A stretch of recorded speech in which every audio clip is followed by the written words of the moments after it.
Hi everyone, Casey here.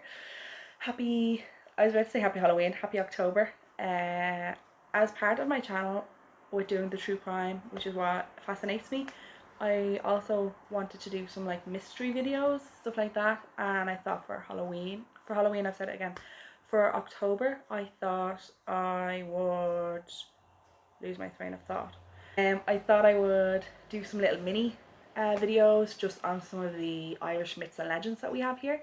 And I'm going to start to kick October off with it'll probably be like a week into October by the time this goes up, so it's not kicking off the month, but anyway. I'm going to do kind of my favourite one, which is the Banshee.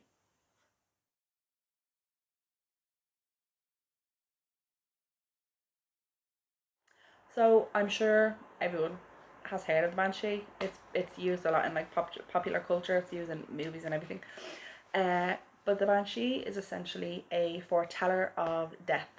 The word Banshee comes from Ban, which means woman, and she. So she, Esai essentially comes from Shida, which is like fairy mound. So people take Ban and she as fairy woman, but it's the Sheeta is from like the fairy mounds. So basically all the mounds around Ireland, all the little hills and stuff, that's where the fairies live. And so she was associated with this. So basically it's the woman of the fairy mounds. Mostly people hear the Banshee, they don't see the Banshee. And if you hear the Banshee, you are unfortunate because a family member is going to die. It is said that the five main clans are the families that uh, have a banshee, and each clan has their own banshee. And this is the O'Neills, O'Briens, O'Connors, O'Grady's, and the Kavanaghs. I don't know why the Kavanaghs are so special, other than the O's. For anyone who says, "Oh well, my family's name is blah blah blah blah," and we've had banshee or whatever, due to obviously, intermarriage and stuff like that, the lineage has crossed down and stuff, and that's why other families now hear it. So the Banshee is dated back to as early as the 8th century, and in the 16th and 17th century there was like less sightings or less hearings of them, and it is said that this is because of the British invasion. So obviously when the British came over and took land belonging to Irish, they wouldn't hear the Banshee because they're taking land that didn't belong to them, and so the Banshee was not for them. It can also be known as the Ban Quincha, but it's more likely to be the Banshee. Ban Quincha means crying woman. Quincha is crying. And this comes from the more people you had at your funeral, like crying and stuff, the better like of a person you were. You know how important you were. And so people would hire keeners. And this was women who would come and cry. And like cry and roar and clap and stuff like that. And these women were paid, they were professionals, and obviously this attracted a bigger crowd, and this is how people made their family members look more important because they could gather the crowd by having these keeners. If you were a good one, like you would be sought after. So these women would sit by by the graveside or whatever, and be rocking back and forward, crying, screaming, clapping, all this wailing. And so this is even where the image comes from of like, if you do see the banshee, she's usually under like a tree or on a fence or somewhere, and she's just rocking back and forward and clapping and screaming and stuff. It is said that some of the keeners would take alcohol as payment, and this was seen as a sin. So obviously then when they died, they became banshees, and this is how it came about, because obviously women, for as long as have had to have been shamed into something. The wailing of like several banshees is supposed to be for like a person of great importance, or like a holy figure. Between the different provinces and regions, it's supposed to kind of differ what your banshee looks like, what your banshee sounds like. Again, because I said the different families have different ones. Her scream has been described as being, like cats screeching. Like that, her scream is supposed to be able to shatter glass.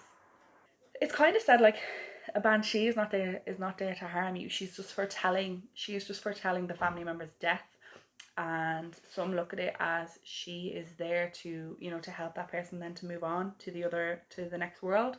You would usually hear the scream the night before the person is going to die. So people will say that they heard wailing or screeching And they'll even say maybe that they thought it sounded like it was just a cat or something, and the next day they will hear of like a family member dying, has been in an accident, in a car crash, or something has happened to them. Because keeners were obviously paid, and only the wealthiest families could afford them. This is why apparently like only certain clans would have banshees, because they were the more noble families in Ireland. It is said like that if you see the banshee, she won't even take notice of you, like, because you're not her mission. She's there to do something. She's there to sit there, comb her hair, screech, and foretell of death. But if you piss her off, she'll take notice of you. You will hear of banshees in Scotland as well, because Scottish and Irish history has like, there's a lot of links there. This is just really to give you a little bit of knowledge on the banshee. Um, if you should look into it. You should look and Google it and look at it on YouTube. There's a lot of interesting stories. You'll hear stories of people who have said that they've heard banshees and stuff. I'm gonna link two great videos down below that I saw that I really enjoyed. They really capture like old Ireland, especially rural Ireland. And I'm going to just leave you with a story that I heard on YouTube. I'm going to leave it down below, by Eddie Lenihan. So he's a Shankie. A Shankie is basically a storyteller. So again, storytellers, Shankies used to be a thing you'd have at parties and stuff, and like paid, and they'll tell stories and stuff like that. And it was a great profession. And Eddie Lenihan is like said to be one of the best Shankies in Ireland. And so he was telling in the video of a story of a family who were coming home one day, and they saw a woman sitting on the fence and combing her hair. And they said hello, and she paid no notice. There we go. And they said hello, and they said hello, and she didn't even acknowledge them. And one of them, to like mess with her, not in a mean way, but just to mess with her or to get her attention, when she was combing her hair, like grabbed her comb, and she screeched. And so they ran to the house. They were on their way home and ran in. And when they got in, the son or whatever still had the comb in his hand, and the mother was like, what's going on? And looked at his hand and saw the comb and was like, what have you done? And so the banshee was basically like surrounding the house, and he was like, oh, I'll just give it back. I'll just put it out and give it back to her. And she's like, no, you won't. And so she got the it's gone from my head, the thing you put coal in the fireplace there, the thongs, and took the comb and like opened the door slightly, just a couple of inches, and put it out. And as soon as it was out, the comb and the thongs was snatched, and that was it. Then the banshee was gone. And she told her son, like, look out the window, and the tongs was like all curved and like hooked. And she was like, if you would put your hand out, that would be your hand. I just thought that was an interesting one. But look on YouTube and look, like there's some great stories about the banshee. Yeah, so that's it really. This is just like a little mini thing I just thought I'd do for a bit of a laugh during. I wanted to do them anyway, mystery and myths and legends. And what better month to start them than October?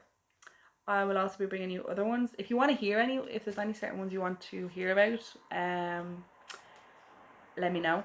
There'll be different ones I'll be doing. Just changelings, puka, Halloween itself, because if you did not know, Halloween is ours. Yeah, so hope you enjoyed listening, learning, and see you in the next video. Thanks. Bye.